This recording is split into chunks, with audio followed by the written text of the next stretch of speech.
తుఫాను వస్తుందని ముందే హెచ్చరికలు వచ్చాయి.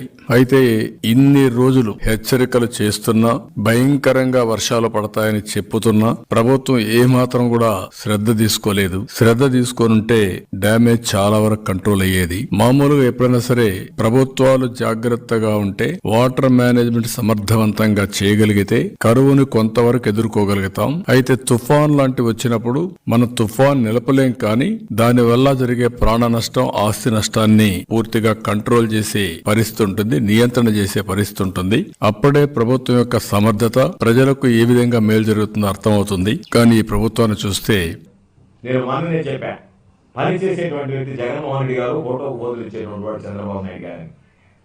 చంద్రబాబు నాయుడు గుర్తుంచుకోవాల్సింది, ఫోటోలకు పోజులు ఇచ్చినంత మాత్రమే రైతులకి ప్రజలకు కోరికేది ఏమి ఉండదు, శూన్యం.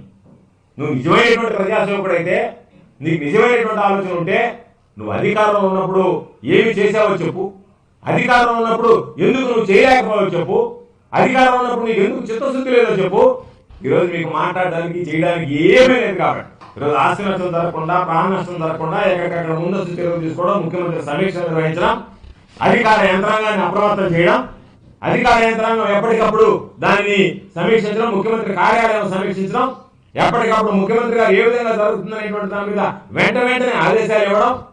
ఎవరన్నా పాపం కూలి నాలి లేనటువంటి జనాలని ఏదో ఒక నీళ్లు రాని, లేదా ఇల్లు కూలి పని, చిన్న చిన్న పనులు ఏదైనా జరిగినా, ఉధృతమైనటువంటి వరద వచ్చినా, ఉధృతమైనటువంటి ఈదురుగాలు వీచినా వాళ్ళకి సంబంధించి ఎటువంటి నష్ట నివారణ చర్యలు తీసుకోవాలని చూసాం. నష్ట పరిహారం అందించాలనేటువంటి దాని మీద ఆలోచన చేసి, నష్ట నివారణ చర్యల్లో ముందస్తుగానే అన్ని రకాలైనటువంటి చర్యలు తీసుకున్నాం. కాబట్టి ఈ జిల్లాలో, నెల్లూరు జిల్లాకు సంబంధించి తీసుకుంటే ఏ రోజు కూడా నీ హయాంలో ఇంత సమర్థవంతంగా తుఫాను ఎదుర్కొన్నటువంటి నేపథ్యం లేదు.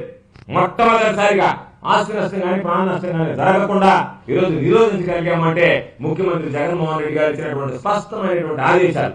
నీలాగా డబ్బులు ఖర్చులు అవుతాయేమో, వీళ్ళకి పూర్తి స్థాయిలో సూచిస్తే మొత్తం ఖర్చు పెట్టేస్తారేమని సగం మాట్లాడి సగం మింగినటువంటి వాడి మాట నువ్వు. అందుకనే పరిహారం కూడా రైతులకు కనీసం సగం కూడా అరాకొరాగా అందినటువంటి పరిస్థితి. నీ వ్యక్తిత్వం, నీ మనస్తత్వం ఏ విధంగా ఉంటుందో, నువ్వు ఇచ్చేటువంటి ఆదేశాలు కూడా ఆ విధంగా ఉంటాయి. కాబట్టి ఈరోజు ఎక్కడికి వెళ్ళినా సరే దానికి సంబంధించి ₹1 లిబరల్ గా ఇవ్వలేకపోయావు. రైతులు దానికి సంబంధించినటువంటి నష్టపోయేటువంటి పరిస్థితి ఏర్పడింది. కాబట్టి ఈరోజు మరలా చెప్పేది, దీనికి సంబంధించి నష్టపరిహారం ఇవ్వాలి అంటే